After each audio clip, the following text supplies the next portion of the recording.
Bonjour.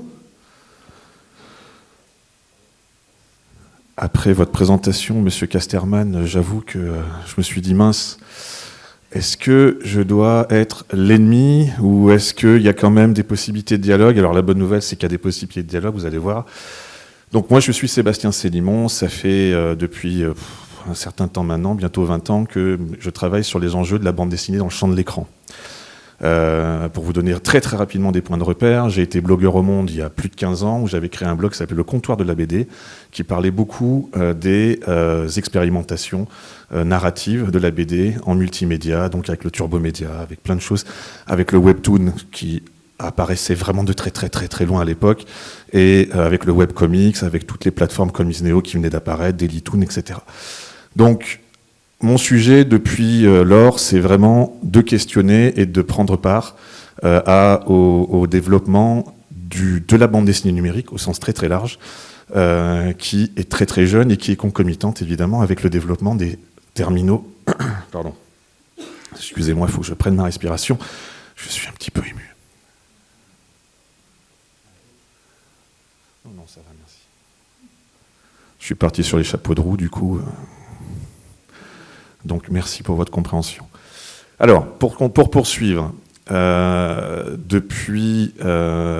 pour faire écho à ce que disait Marie-Laurence, moi je travaille depuis quelques années avec au cœur fondamentalement un sujet qui est soutenir les auteurs dans l'espace numérique en bande dessinée. Pour ce faire, j'ai travaillé chez Glénat comme directeur du pôle numérique. Pour ce faire, j'ai travaillé donc avec Média Participation sur plein de projets.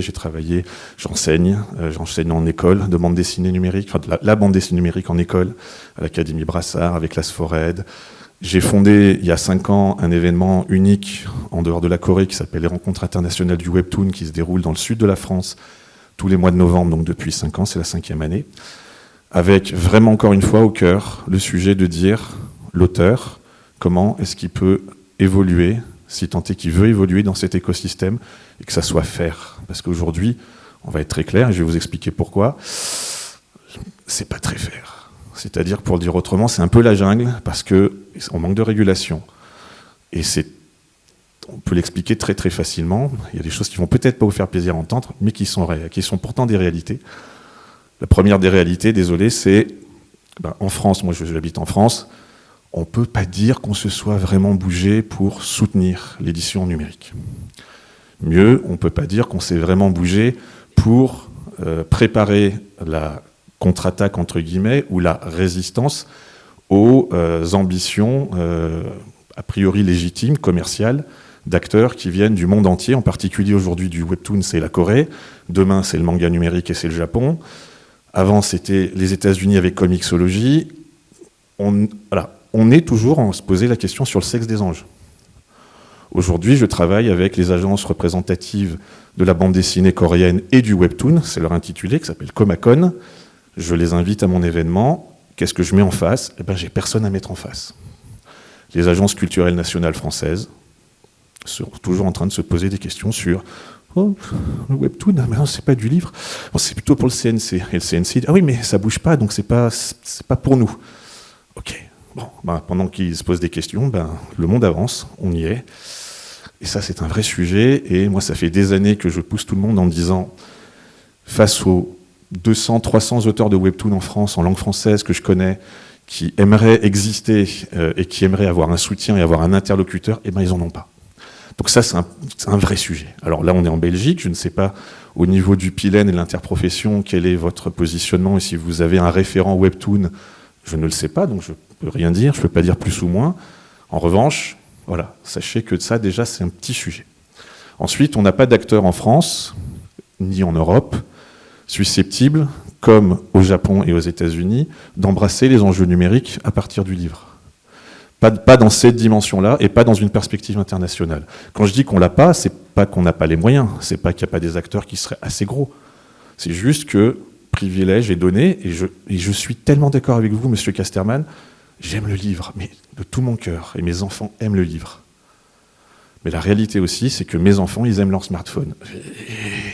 C'est ma responsabilité de leur laisser un certain temps dans la journée, mais ça fait partie de leur pratique culturelle.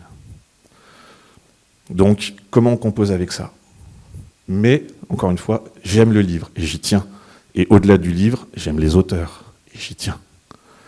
Donc si les auteurs ne trouvent pas forcément les relais et les rebonds et les perspectives dans la bande dessinée pour prendre notre champ d'études, papier j'entends, qu'est-ce qu'ils ont comme alternative? Le numérique en est une, c'est pas la solution, c'est pas l'Éden merveilleux, non, c'est juste une alternative. Je referme cette partie-là, mais c'est pour vous dire juste que on a notre responsabilité en tant qu'Européens, j'englobe un peu tout le monde, à se dire, ok, le numérique, attention, ils ne sont pas gentils, ils sont méchants, mais qu'est-ce qu'on fait? Et à un moment, il faut faire. Voilà. Et alors, il y a des initiatives, mais je pense que ça serait bien qu'on soit un peu plus fort. C'est mon sentiment, et ça ne date pas d'aujourd'hui, je vous le partage, donc désolé si je froisse certaines susceptibilités, mais à un moment, il faut aussi prendre ses responsabilités. Alors, de quoi on parle? Déjà, la première chose que vous devez savoir pour répondre au sujet qui m'a été demandé, les publics et les formats, le webtoon, donc bande dessinée coréenne nativement numérique, pensée pour être lue sur des smartphones en lecture scroll verticale. Déjà, je vais faire une première distinction sémantique. Ce n'est pas de la culture telle qu'on la conçoit en France et en Belgique, c'est de l'entertainment. Une série webtoon, c'est un soap opéra. C'est pas une série de bande dessinée. C'est pas du tout comme ça qu'on le pense. Moi, j'ai chéri toute mon enfance mon abonnement à Spirou. Je lisais toutes les semaines les épisodes, enfin pas les chapitres, mais en tout cas les morceaux d'histoire qui m'étaient proposés de semaine en semaine, qui finissaient en album. Là, on est sur une logique où le feuilleton redevient à la mode, mais c'est du divertissement. Alors, là-dessus, il peut y avoir beaucoup de noblesse dans le divertissement. Attention, tout cela dépend évidemment du talent, de la conscience de ceux qui produisent ce divertissement, à dire est-ce que je veux bêtifier ou est-ce que je veux divertir et informer. Ça, c'est une responsabilité du créateur. Là où le bas blesse, si je puis dire, c'est que les plateformes aujourd'hui coréennes qui font du webtoon, donc il y en a deux principales, qui s'appellent Naver Webtoon et Kakao. Ce sont des plateformes qui sont issues non pas du monde de l'édition, c'est-à-dire ce ne sont pas des gens qui pensent le contenu éditorial, tel que sans doute la plupart d'entre vous, si vous travaillez tous dans l'édition, mais qui pensent les flux. Leur enjeu n'est pas d'avoir un lectorat. Leur enjeu est d'avoir une audience. Donc quand vous avez audience plus entertainment plus enjeu de flux, en réalité, ça se rapproche beaucoup plus de la télévision linéaire à papa que aujourd'hui le livre tel qu'on le connaît, même depuis 250 ans, vous avez dit, Monsieur Casterman, pour votre maison d'édition, c'est ça que j'ai compris? 250 ans. Donc 250 ans, on pense le livre d'une manière. Là, on n'est pas du tout dans ce champ-là, on n'est pas du tout dans cette approche-là. Pas du tout, du tout. On est sur du consommable. On est sur des produits calibrés. Alors, pour répondre à la question, encore une fois, qui m'a été soumise, ces produits calibrés, ils ont une vocation, c'est de divertir, mais surtout de ne pas faire de vagues. En d'autres termes, si vous êtes disruptif, si vous voulez porter un discours politique, si vous avez un point de vue radical sur quelque chose, passez votre chemin. Ou plus exactement, parce que, vous le savez, la création, fort heureusement, ne respecte pas toujours ce qu'on tente de lui imposer. Et encore une fois, fort heureusement, les webtoons peuvent être subversifs, mais pas toujours de la manière dont on s'y attend. Je vous donne un exemple qui est assez rigolo, c'est qu'en Corée du Sud, pays conservateur, l'homosexualité est une réalité sociale qu'ils ont tendance à masquer et qui n'est pas protégée au même titre qu'elle peut l'être en France et j'imagine en Belgique. Donc il n'y a pas de mariage gay, il n'y a pas de reconnaissance nécessairement des couples homosexuels, il n'y a pas la question gay est masquée. C'est un peu la même chose au Japon. En revanche, ils ont une imagination assez folle, assez débridée, pour raconter des histoires de couples homosexuels et des histoires homoérotiques avec un degré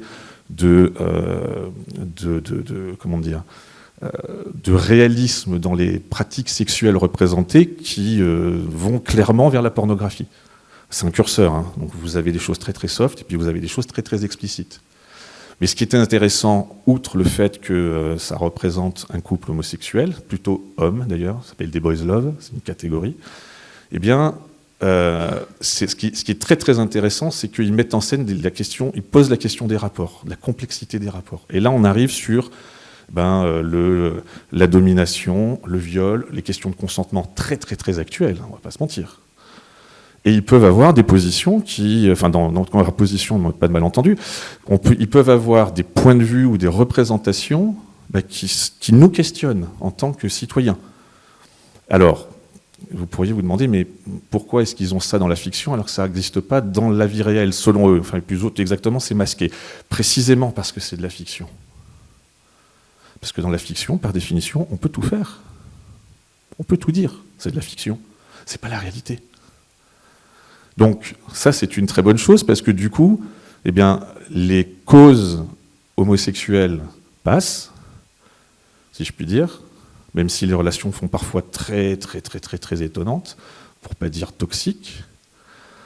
Et donc, ça amène la société, en tout cas, à avoir un questionnement, même si c'est au prisme de la fiction, ce qui, objectivement, est une des fonctions, si je puis dire, de la littérature depuis que la littérature existe, objectivement. Donc, à cet égard, ils sont pas disruptifs, mais ils font avancer des causes.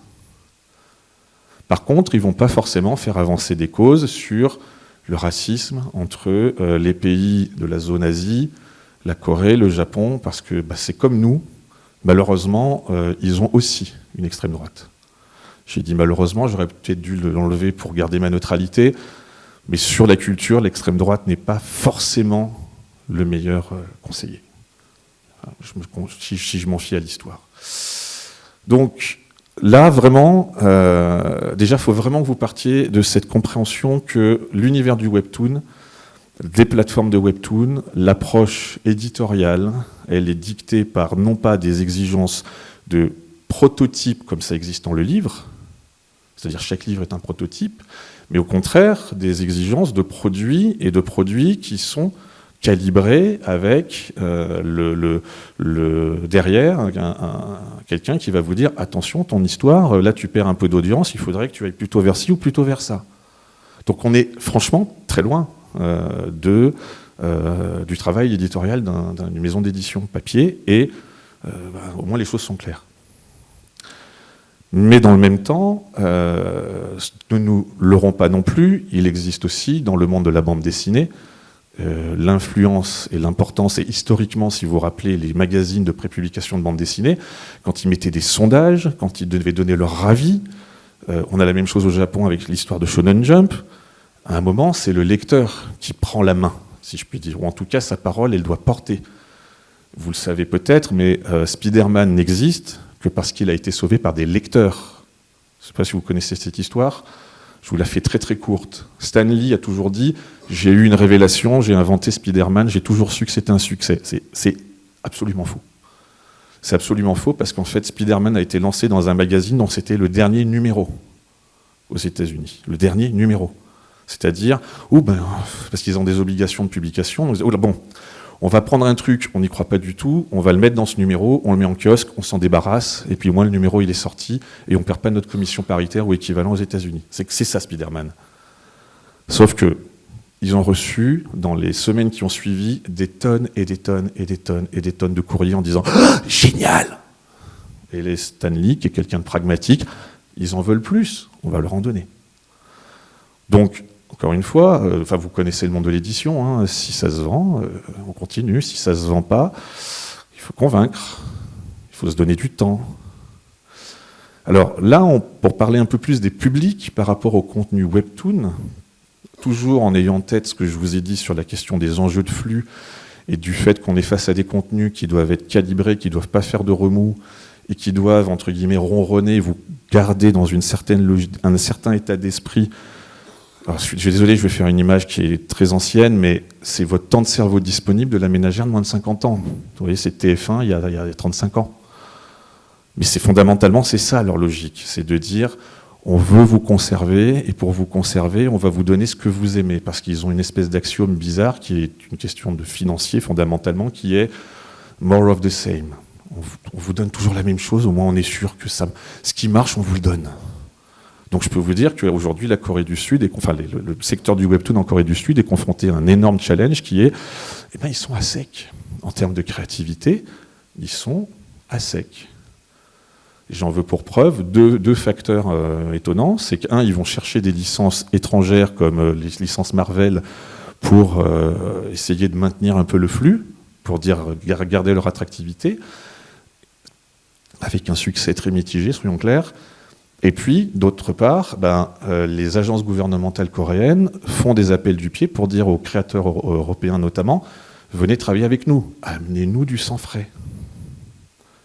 Alors, le système étant configuré, comme je vous l'ai expliqué, le sang frais, à un moment, on va leur dire, de toute façon, tu as du sang frais, mais il faut que tu restes dans ta ligne. Hein. Tu fais pipi, on te dit de faire pipi, tu marches droit, comme on te dit de marcher droit. Donc, voilà. Moi, je connais une autrice qui s'appelle Daisy, c'est son nom de plume, qui, elle, a tout de suite compris ça. Elle a dit, moi, je veux être une mercenaire du webtoon. Elle avait tout dit. Pour travailler dans le webtoon en Corée aujourd'hui, à certains égards, il faut plutôt être un mercenaire. Tout ça étant des considérations générales, après il peut y avoir, heureusement, et certains d'entre vous pourront en témoigner, des opportunités pour arriver peut-être à essayer de proposer quelque chose d'un peu différent, mais c'est pas si simple. Alors pour revenir sur les publics, de la même manière qu'on pense les publics en fonction pour la télévision, pour la ménagère de moins de 50 ans, pour les soap-opéras, c'est la même chose pour le webtoon. Il y a le webtoon dans sa version moderne. La première plateforme de webtoon, c'est 2004, c'est Dome. La version moderne, celle de smartphone, vous imaginez bien qu'elle a 15 ans. Puisque pour afficher sur un smartphone en temps réel des webtoons avec un débit suffisant, il fallait être en 3G un minimum, voire en 4G, maintenant en 5G. Donc en Corée, ça fait même pas 15 ans, ça fait moins que ça fait peut-être 12 ans, 10 ans, 12 ans. Donc c'est assez jeune en fait.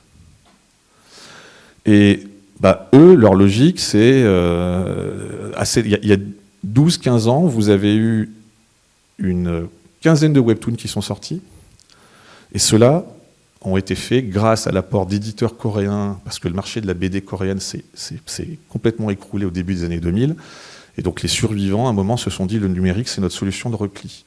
Et ils ont amené du coup des contenus, et là, ils ont sorti un certain nombre de webtoons qui, pour le coup, n'étaient pas des webtoons calibrés, c'était une proposition éditoriale, mais en faisant ça, sans le savoir, ils ont un peu creusé leur tombe, parce que les plateformes de webtoons coréens se sont dit « Ah, ça marche, Noblesse, ça marche. Ah, Cheesy Cake, ça marche. Ah, l'Or Olympus, non pas l'Or Olympus, mauvais exemple, ça marche à l'international, mais pas en Corée. Solo Leveling, ça marche. » Et donc chacun de ces webtoons, en fait, a créé une catégorie. Donc les premiers, quelque part, ils sont passés entre les fourches et ils ont créé l'effet d'entraînement. Et les autres, beaucoup d'autres, sont des clones plus ou moins réussis, plus ou moins améliorés, mais ça reste du clonage. Toujours une question de logique de production, on est sur du produit. Donc le lectorat derrière, lui, il est très ciblé par rapport à des thématiques très particulières. Donc je l'ai évoqué, il y a le boys love. Tout ce qui est la romance. Et la romance, la réalité, c'est pareil que dans la littérature papier, c'est plutôt des femmes qui lisent ça. Et le boys love, c'est plutôt des femmes qui lisent ça. Étonnamment, si je puis dire. Raconter des histoires homo-érotiques de garçons qui s'aiment, ça plaît beaucoup aux filles. Alors une explication qu'on m'a donnée, je vous la partage, je n'ai pas d'avis, c'est dans la mesure où il n'y a pas de filles impliquées dans la relation amoureuse, elles se sentent protégées. Et accessoirement, c'est très rigolo de voir des garçons se ficher sur la figure dans des relations de couple et se réconcilier sous la couette. Et elles se sentent protégées. Ça dit aussi quelque chose une espèce de malaise qu'on a tous plus ou moins perçu dans ma génération, dans la génération de mes enfants aujourd'hui, de questionnement sur comment on fonctionne. Comment ça marche les garçons et les filles, ou comment ça marche les filles et les filles, et comment ça marche les garçons et les garçons.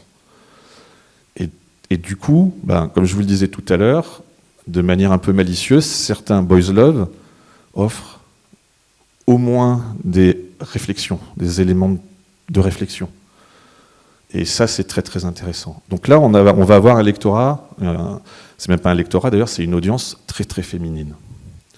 À l'inverse, un peu à l'instar de ce qui se passe dans le shonen au Japon, qui, vous savez, est le genre majeur, vous allez avoir des récits d'aventure avec des jeunes gars pas très doués, pas très forts, qui d'un seul coup vont se révéler, ça s'appelle le Neketsu, et qui, à l'instar de One Piece, enfin de Luffy dans One Piece ou de Sangoku dans Dragon Ball, vont se mettre à tout défoncer, à se faire plein de copains et à devenir les champions des champions.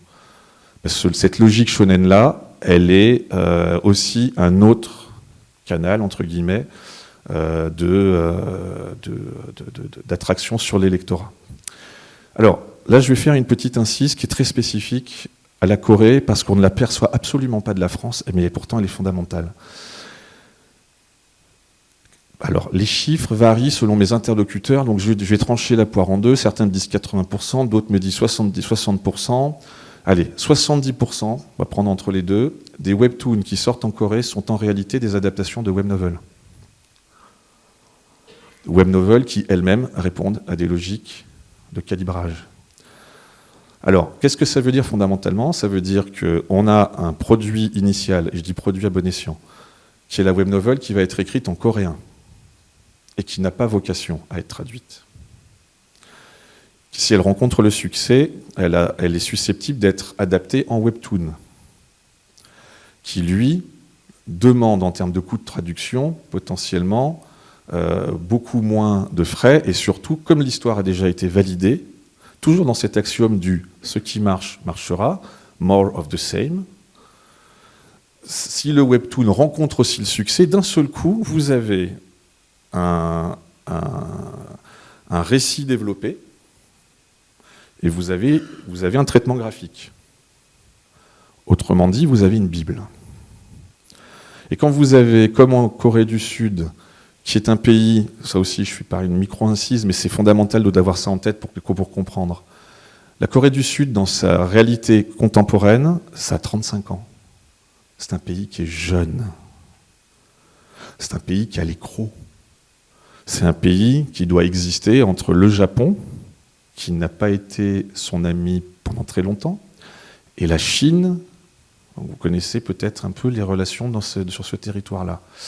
Donc la Corée, ils ont les crocs.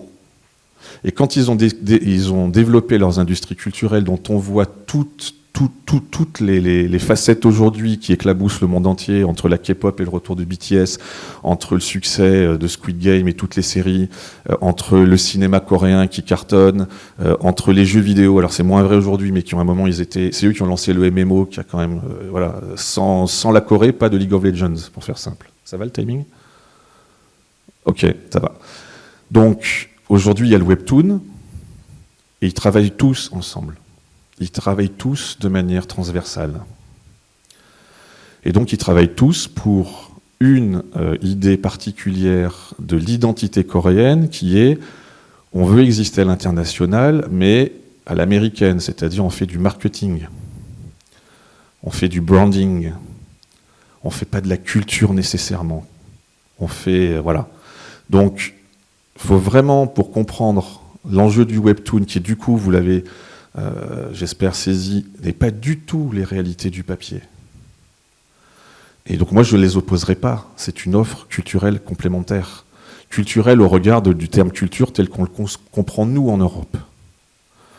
Je vais vous faire sourire. Il y a 1 an et demi, j'ai édité en France le premier guide des 100 webtoons incontournables, qui est le premier guide, donc avec un éditeur qui s'appelle Abyss Publishing, qui est le premier guide jamais paru au monde, tout simplement qui parle de webtoon. Un bouquin, un essai sur le webtoon à travers une sélection, ça n'existait pas. Les Coréens, quand je leur ai demandé l'autorisation d'exploiter les droits, quand j'ai été mis en relation avec les studios, ils m'ont dit « mais pourquoi faire ?» Je leur ai dit « parce que c'est un objet culturel ».